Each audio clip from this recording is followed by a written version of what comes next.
ZEE5 पर पूरा episode free में देखने के लिए नीचे डिस्क्रिप्शन में दी गई लिंक पर क्लिक करें। आपा, ए आपा, क्या है? मैं आपकी नजर उतारने आई हूँ आपा। किस किस की नजर से बचाओगे हमें? आप ही तो हैं। रात न जाने कितनों पे कयामत ढाई थी। खुदा के लिए मिर्ची मत उतारना। मिर्ची नहीं, फिटकरी लाई हूँ आपा। इससे फौरन पता चल जाएगा किस मुए की नजर लगी है तुझे।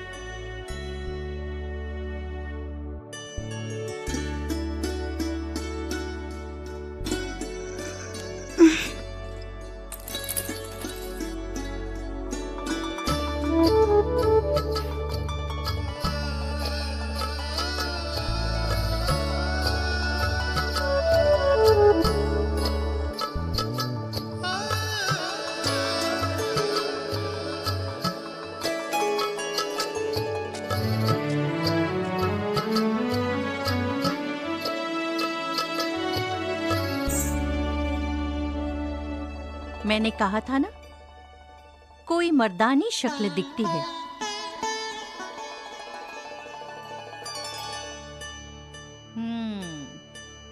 कोई दाढ़ी वाला लगता है। हाय अल्लाह, कोई दाढ़ी वाला ही तो आया है। हाँ, कौन है? बेगम जान, वो कह रहे हैं हम झांसी के बादशाह के एलची हैं। अत्या जी, अभी अभी जो महाशय बाहर गए हैं वो अपनी पुत्री की कुंडली यहाँ छोड़ गए। उनसे भी हमने यही कहा कि राहु की महादशा का अंतिम चरण है, इसलिए 2 दिन पश्चात ही कुंडली पर विचार किया जा सकता है। हम जो कुंडली लेकर आए वो किसी साधारण व्यक्ति की नहीं, झांसी के राजा गंगाधर राव की कुंडली। हम 2 दिन अवश्य प्रतीक्षा कर रहे हैं, क्योंकि ग्रहों का मिलान आपसे उत्तम कोई नहीं कर सकता शास्त्री जी। तुम्हारी भी घुड़सवारी तीरंदाजी के दिन गए। क्यों? क्योंकि इंदु के विवाह के बाद तुम्हारा भी तो विवाह हो जाएगा।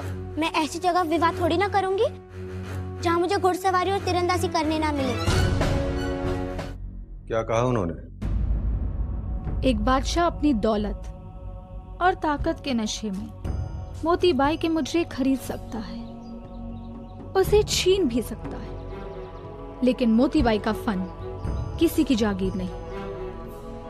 अगर उन्हें हमसे मिलना है तो वो यहाँ खुद तशरीफ लाए। आंखें बिछाए नजर आएंगी मोती बाई। शायद आप हमारे महाराज के गुस्से से वाकिफ नहीं।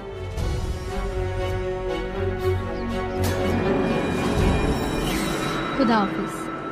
माफ कीजिए हुजूर, मोती बाई को अपने हुस्न पे बड़ा नाज है। होना ही चाहिए, किंतु इस बात का दुख है कि उन्होंने भी हमें वही समझा जो दुनिया समझती है। छोड़िए हुजूर, ऐसी ना जाने कितनी औरतें। नहीं खुदा बख्श, ये औरों से अलग है।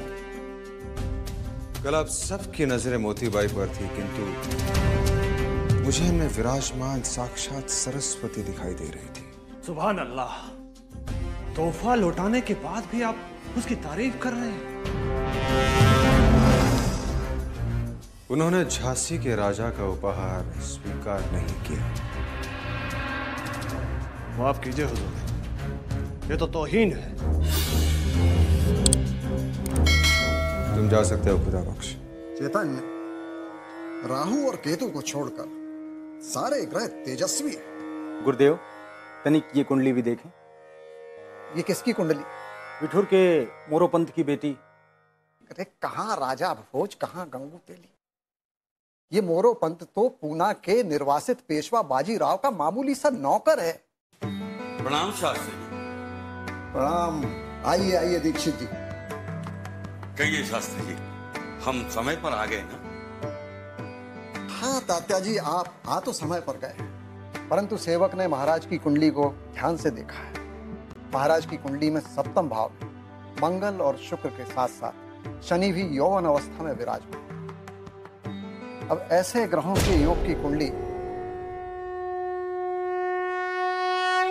मिल ही नहीं पा रही।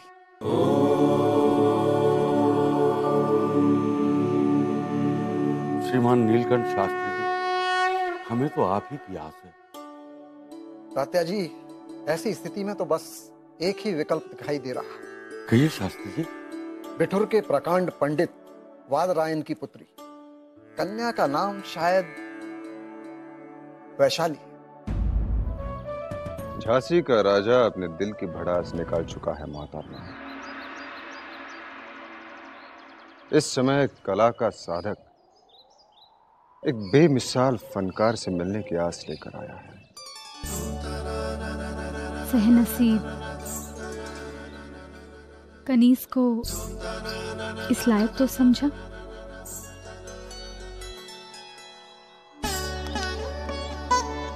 हमने सुना है कि आप झांसी से हैं। कनीज वहीं से दरबदर हुई है। हैरत भी है और दुख भी है कि एक आबदार मोती हमारे शहर में दमक रहा था और हमें खबर तक नहीं। चिनाचीज इसकी जिम्मेदार खुद है। हम शाही घरानों से दूर रहना चाहते थे। अपने कदरदानों से भी। हम तो आप माफ कीजिएगा, हो सकता है कि आप हमारे फन के कायल हों, लेकिन झांसी के राजा का ये कहर फिर इस कनीज पे इसी तरह टूट पड़ा तो उसके मजाल आपने देखा नहीं। उससे तो आपको हमने अभी अभी छीना है। और आप दोनों की इस छीना झपटी में हमारा क्या होगा? इसका फैसला हम कानपुर में नहीं, झांसी में हम दोनों मिलकर करेंगे। इस जैसी दूसरी पायल मिलवा तो संभव नहीं है।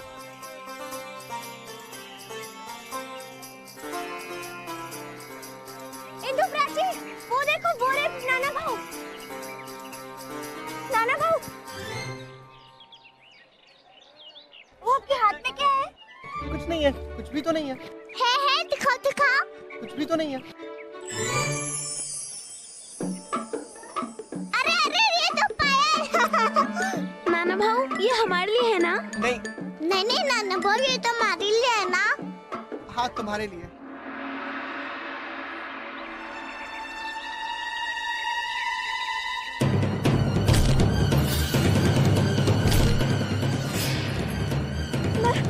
मैं कोई जासूस वासूस नहीं हूँ। सच बता, तेरा नाम क्या है? मेरा नाम वैशाली है। नहीं, ये तुम दोनों की ही नहीं है। ये तो नहीं। अच्छी है। मन्नू, जरा देख तो। मन्नू कहाँ गई? वहाँ गई नाना भाऊ के साथ। इस लड़के ने तो नाक में दम करके रखा है। स्नान करना है, गंगा पूजन करना है, और उधर घाट पर मैनाबाई प्रतीक्षा कर रही होंगी। और ये लड़की, ये गायब है। कहाँ होगी ये? क्या है? ये कोई मामूली कपड़ा नहीं है। हम हिंदुस्तानियों की आन है, हमारे सर की शान है। हम इस पगड़ी को कभी गिरने नहीं देते। माइंड योर बिजनेस, अपना काम करो। अपना ही काम कर रहा हूं। तुम लोग सुन लो, ये देश तुम लोगों का नहीं है। यहाँ केवल तुम लोग हमारे मेहमान हो। जॉसलिंग, इस खेल में हॉर्समैन होते हैं जो एक दूसरे पर भाला लेके अटैक करते हैं, और जो गिर जाता है वो हार जाता है। बोलो, खेलेगा?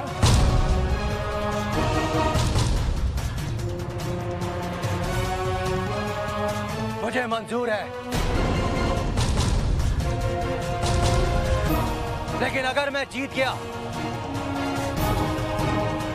तो बाबा के पैरों में गिर के तुम सबको माफी मांगनी होगी।